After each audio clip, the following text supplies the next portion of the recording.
Assalamualaikum warahmatullahi wabarakatuh. Saya Rifan Fauzihan ingin mempresentasikan tentang tugas besar PMS 2,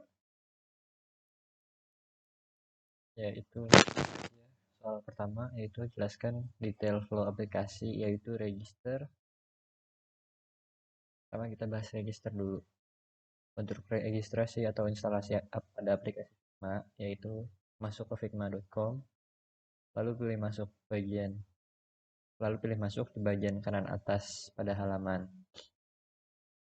Lalu masukkan akun Figma Anda, atau juga bisa menggunakan alamat email dari Google atau Gmail dan pilih berikutnya.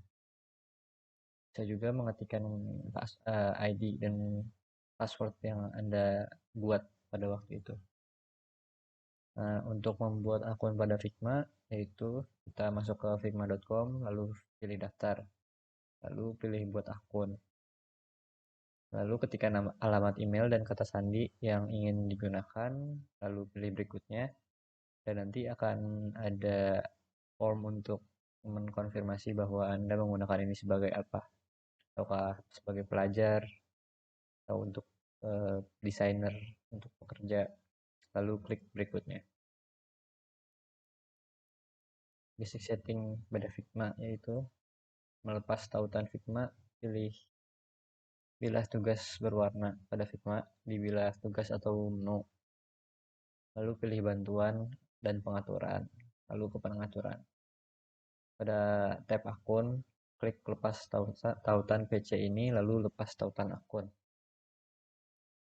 Untuk input data ke Figma yaitu pada situs Figma, setelah kita masuk dengan Gmail, kita pilih menu import, lalu telusuri file yang ingin kita tambahkan, lalu klik unggah, lalu pilih file yang Anda unggah, terus kita buka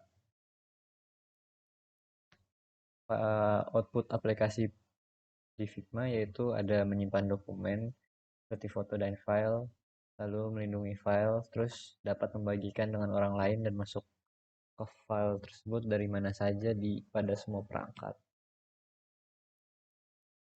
Yang kedua yaitu review terhadap output yang dihasilkan aplikasi. Log aktivitas memberikan catatan tentang bagaimana anggota dan tamu organisasi Anda menggunakan dan berinteraksi dengan file dan sumber daya bersama. Kita bisa melihat siapa saja yang kita juga bisa melacak perubahan apa saja yang telah dilakukan, perubahan izin tim, proyek, dan file juga diambil oleh anggota tertentu, dan memantau perubahan pada setelan tingkat organisasi. Lalu yang terakhir, identifikasi dan mencegah penyalahgunaan sumber daya pada organisasi apapun. Untuk analisa fitur, soal ketiga, analisa fiturnya, pertama Figma itu adalah sebuah aplikasi desain yang berbasis cloud dan bisa juga untuk prototyping untuk project desain UI dan UX. Figma juga memiliki fungsi membantu untuk para penggunanya dalam berkolaborasi di dalam sebuah project desain dengan pengguna lain di mana saja. Yang pertama itu bekerja bersamaan dan berkolaborasi secara real time. Atau yang kayak di Google Docs mungkin, yang bisa diedit pada saat yang sama. Yang kedua itu file sharing yang mudah dan cepat. Kita bisa menggunakan share dari link, kemudian orang lain bisa dapat melihat progres yang kita kerjakan. Yang ketiga, aplikasi desain yang lengkap dan serba bisa. Ini kita bisa membuat mockup, bisa membuat UI, bisa juga membuat flow diagram, ya, diagram segala macam diagram. Yang keempat yaitu berbasis cloud. Jadi nggak perlu diinstal, cukup buka websitenya aja, kita udah bisa menggunakan aplikasi ini. Dan yang kelima itu banyak plugin tambahan yang tersedia.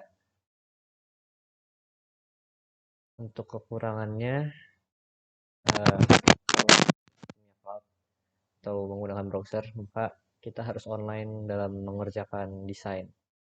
Pokoknya harus connect internet yang baik dan stabil untuk mengakses Figma. Membutuhkan Intel HD grafik 4000 atau lebih tinggi.